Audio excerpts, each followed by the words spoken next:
তৎক্ষণাৎ কিছুটা প্রেশার বাড়তে পারে। তবে একটি গুরুত্বপূর্ণ প্রশ্ন যে প্রেশার কমে গেলে আমরা কি করবো?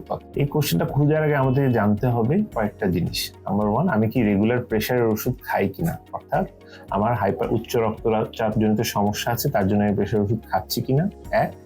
নাম্বার 2, আমি প্রেশার ওষুধ খাচ্ছি না কিন্তু আমি এখন শরীরে কেন আমার প্রেশারটা কমে গেল, তাহলে আমার প্রেশার শারীরিকভাবে আমার ডায়রিয়া হয়েছে কিনা, বা কোন আমার ভমিটিং হচ্ছে কিনা, লস হচ্ছে কিনা, খুব বেশি সোয়েটিং হচ্ছে কিনা, এগুলো একটা কারণ আমার থাকতে পারে প্রেশার কমে যাওয়ার। সো কোশ্চেনগুলোর মধ্যে উত্তরগুলো লুকিয়ে আছে। যদি আপনি মনে করেন যে হঠাৎ করে আপনার প্রেশার কমে গেছে, প্রেশার কম পাচ্ছেন, শরীর দুর্বল লাগছে এবং আপনি প্রেশারের ওষুধ রেগুলারলি খান, তখন দেখতে হবে যে প্রেশারের ওষুধগুলো সাময়িকভাবে বন্ধ করে আপনি আপনার নিকটস্থ ডক্টরের সাথে যোগাযোগ করবেন এবং ওনার পরামর্শ মতো পরে আপনার ওষুধের ডোজটা অ্যাডজাস্ট করে ফেললে তৎক্ষণাৎভাবে আপনার ইয়েটা কমে যাবে। প্রথমে আমি হোল্ড রাখবো প্রেশার ওষুধগুলো, পরে ডক্টরের পরামর্শ অনুযায়ী ঠিক করবো।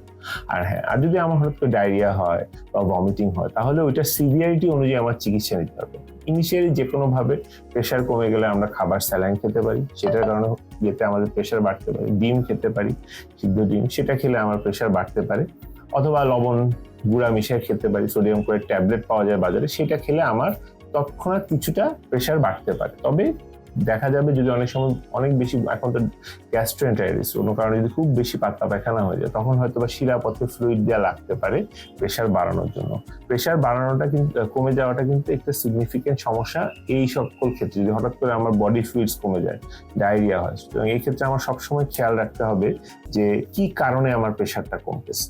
যদি আমার নর্মাল কোনো কারণে আমার খুব বেশি সোয়েটিং হচ্ছে, এইসব কারণে আমার প্রেশার কমে যাবে, স্যালাইন খেলে হয়ে যাবে। আবার কিছু কিছু মানুষের থাকে জন্মগতভাবে প্রেশার কম থাকে, 90/60, 90/70, 100/70, মহিলাদের বিশেষ করে এইরকম প্রেশার থাকে। এটা তাদের নর্মাল প্রেশারই এরকম, তো তাদের ওই ইয়েতেই তারা স্টেবল। কিন্তু যার নর্মাল একটা প্রেশার 120/80 থাকে, তার যখন 90/60 হয়ে যায়, তখন কারণ অনুযায়ী যদি আমরা ওষুধগুলো খাই তখন সেটার জন্য ভালো হবে। সুধী দর্শক, আমি লেফটেন্যান্ট কর্নেল শুভজিৎ, আমি সো গুড প্ল্যাটফর্মের সাথে আছি। সো আপনারা যদি আমাকে দেখাতে চান, আপনারা সো গুড প্ল্যাটফর্মের সাথে থাকুন এবং সহজে আমার অ্যাপয়েন্টমেন্ট পেতে চলে সো গুড প্ল্যাটফর্মের সাথে থাকুন। ধন্যবাদ। So good.